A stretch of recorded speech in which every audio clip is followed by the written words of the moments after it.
Meaning of Festschrift. Festschrift. Festschrift.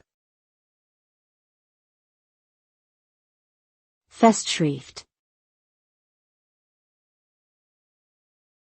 Festschrift.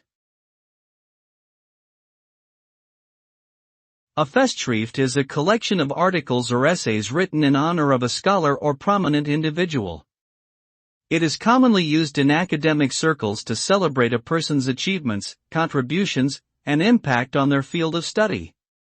The contributions are typically written by colleagues, students, and other experts in the field who have been influenced by the honoree's work.